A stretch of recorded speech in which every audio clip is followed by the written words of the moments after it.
Yo quiero agradecerle a Fausto este trabajo, porque es un recuerdo que aquí se queda para los restos de la vida y que siempre tendremos en cuenta a aquellas personas que han hecho y que hacen en cada momento aquello que es su profesión, aquello que le gusta y aquello que se queda para que se le vaya, nuestras generaciones vayan conociendo todo aquello importante de nuestra provincia.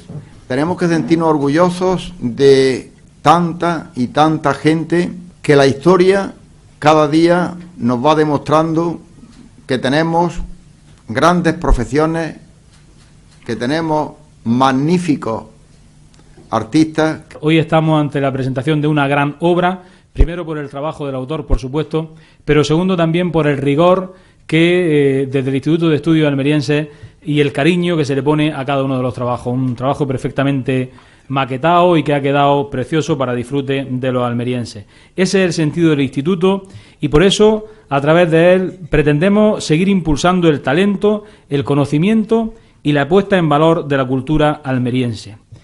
Esta obra, por ejemplo, ha sido una de las que seleccionó el Centro de Estudios Locales dentro de la convocatoria de ayuda a la edición, como todos ustedes conocen. Este libro que hoy presentamos recoge una serie de conversaciones que el autor mantuvo con los fundadores del movimiento indaliano entre los años 1973 y 1975.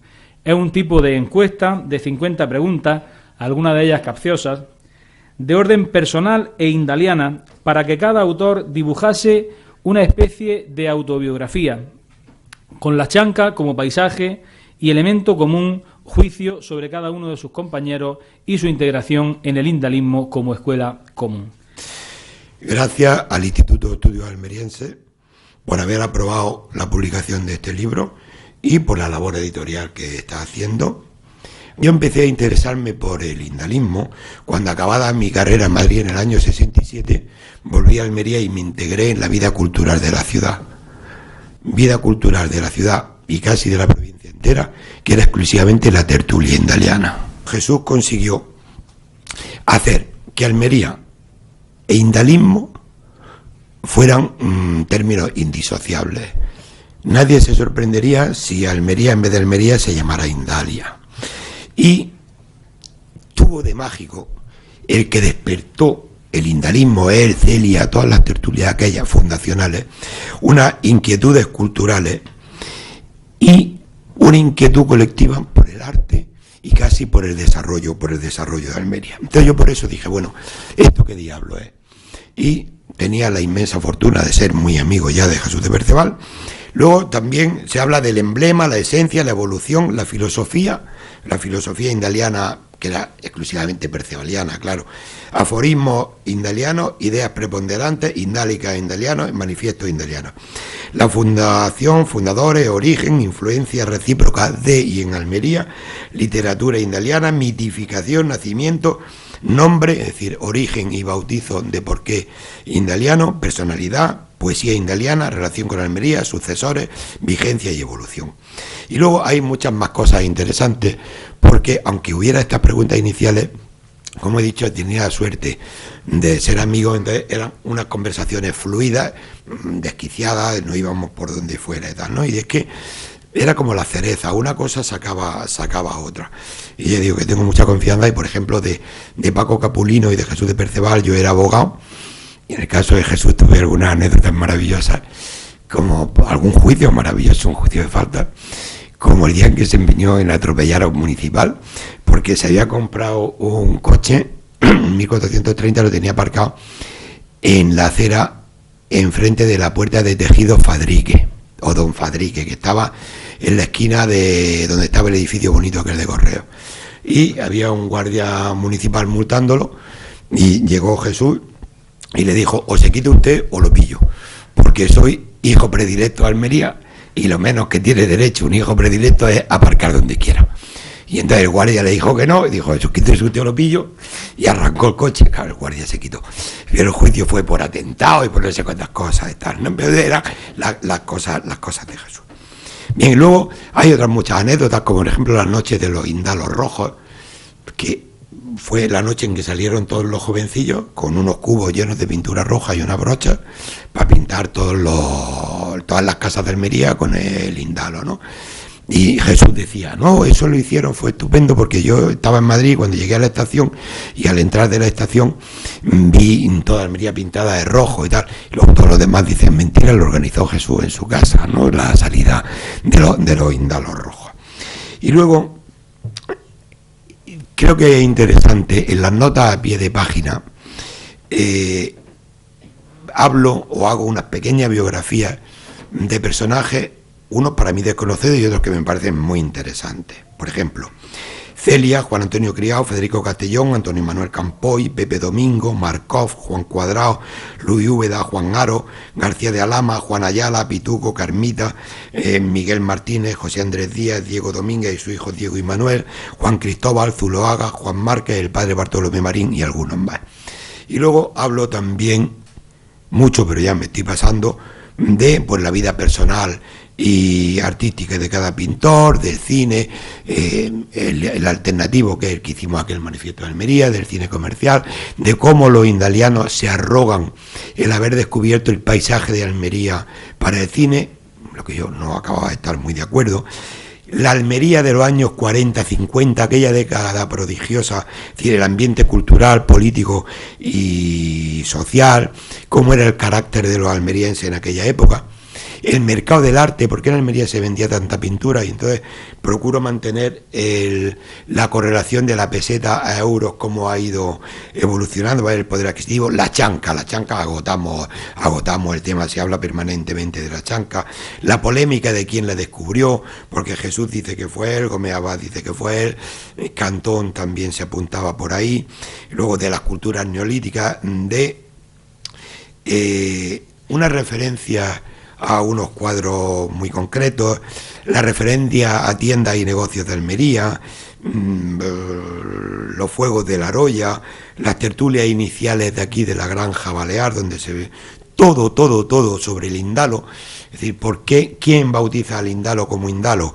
Pues según Gómez Abad fue él, porque el Indalo no es el monigote que queremos, sino aquí está un tótem espantoso, una cabeza con una penca, y cuando lo llevaba, Antoñico lo pedía, decía, no, don Juan Cuadrado lo tenía en su casa, decía, Antoñico, vete y tráete la maceta, y se llevaban la maceta, y luego se llevaban la maceta de su casa a casa de don Juan. Bien, y entonces un día, bueno, tenía cara de hombre, una penca, y está reproducido aquí. Llegan a la granja y dice Gómez Abad, coño, si es como Indalo el Marujo, que era un vecino suyo de Pechina, y después con Indalo se quedó, por Indalo el Marujo. Y luego ya por qué evoluciona a la figura aquella y tal, ¿no?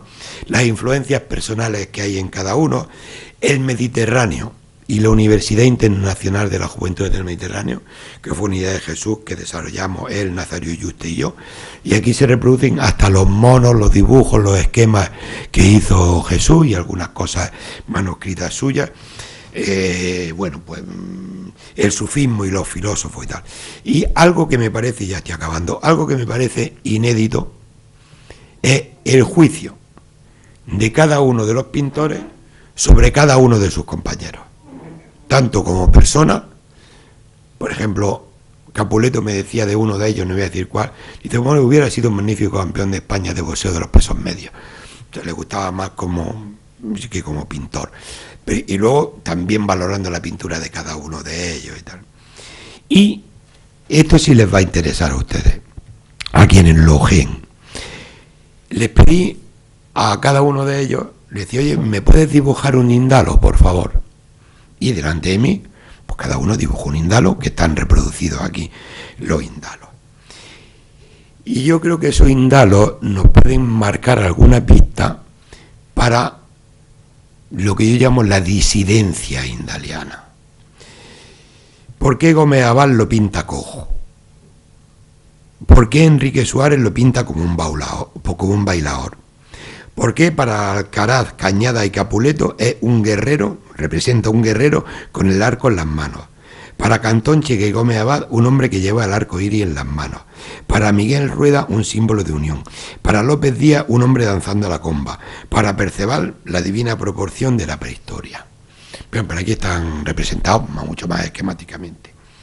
Y entonces es claro que ni estaban unidos ni formaban un grupo cohesionado, y todos ellos, de hecho, niegan que hubiese una escuela indaliana.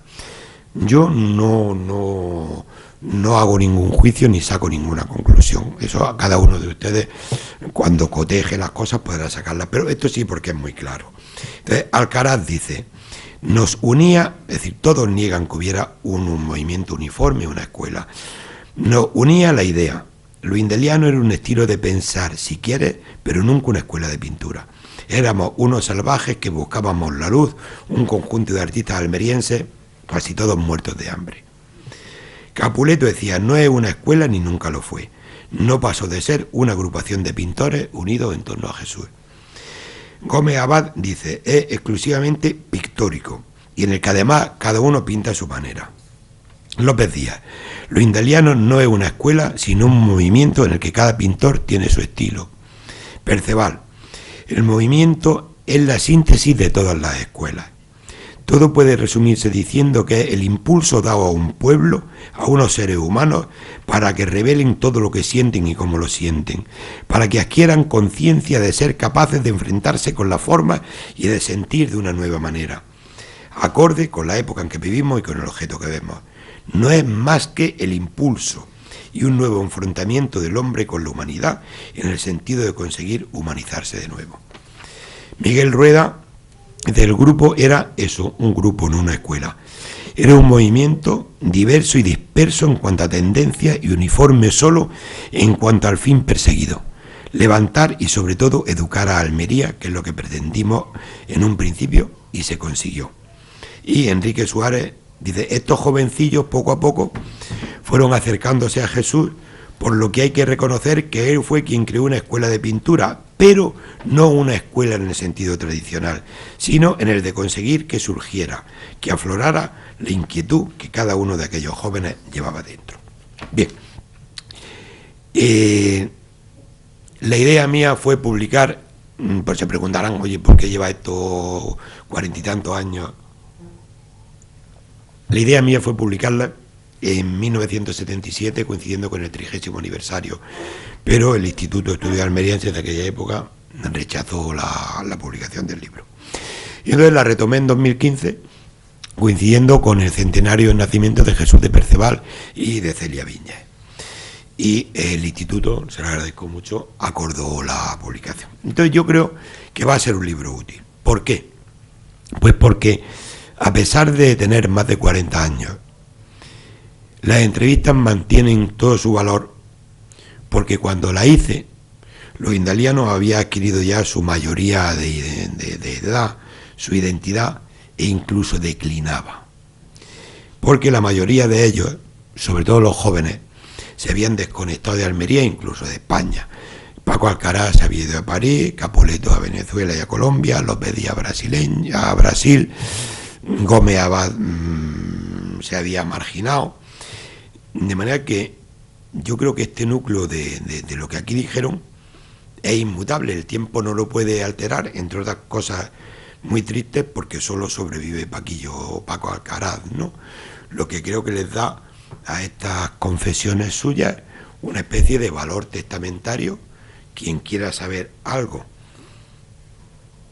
es decir, yo lo que hago aquí es trasladar o hacer que cada lector tenga una conversación con un pintor y le pregunte, bueno, lo que a mí me interesa.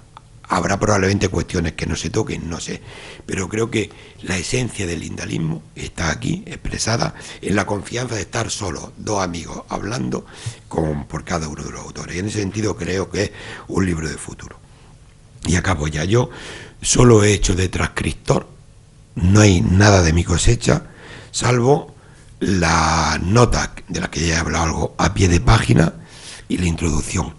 Tanto las notas como la introducción las hice en 1975, cuando acabé, solo con la triste misión de actualizarla y pasar a pretérito lo que cuando las escribí era presente. Vale, porque esto está intocado prácticamente desde aquella época. Entonces, ¿qué es el libro? Pues yo creo que en esencia es el legado que cada uno de los artistas indalianos le hace a cada uno de sus lectores. Entonces, en ese sentido, yo he escrito el libro con esa ilusión de servicio, de ser útil, de propiciar un diálogo entre el lector y los autores ya desgraciadamente inaccesibles porque se han muerto. Y yo creo que cada uno de ustedes sacará su conclusión. Algunos mienten, otros divagan, otros tal. Y entonces coinciden relativamente en pocas cosas. Yo creo que en esas cosas en las que todos coinciden está la verdad del indalismo. Y lo demás son adornos, son cuentos chinos, son esa magia, ese misterio que tuvo el nacimiento del indaliano, ¿no? Pero cada uno de ustedes sacará sus conclusiones y hará su valoración. Y me ilusiona también que salga a la luz ahora, porque en junio de este año se cumplen 70 años de la presentación del movimiento indeliano en Madrid, en la exposición del Museo de Arte Moderno. Y yo creo que sería hermoso vivir, y de hecho yo creo que el Ayuntamiento en el área de cultura, la Diputación en el área de cultura, el Instituto, está promoviendo un renacer de una cierta inquietud, pero lo cierto es que Almería como tierra yo creo que ha vivido en una especie de duermevela desde la época de los indalianos. Aquello fue un florecimiento que se fue acabando, y la pujanza, quiero decir, artística, cultural, de fondo, que tuvo aquello de Celia, las conferencias, el traer a todo el mundo y tal, pues si fuéramos capaces, entre todos, no digo este libro, entre todos, de revivirlo, pues yo creo que seríamos felices. Por último, queda una cosa casi ordinaria, pero en fin, quiero decir que lo he hecho de manera económicamente desinteresada. Yo con este libro no me gano ni un duro, y yo creo que todas las personas tenemos lo que he dicho antes, de que la vida está para servir, no sirve para estar. Tenemos un compromiso con la sociedad. Yo era legatario de este documento, que era un documento escrito por los propios indalianos, y que un deber moral mío era cedérselo a mi tierra y a todos los investigadores, a quienes les interesen en la cultura. Y si hago feliz con su lectura a algunos de ustedes, pues miel sobre hojuelas, porque yo creo que no hay nada más hermoso en la vida que hacer feliz a la gente. Y muchas gracias.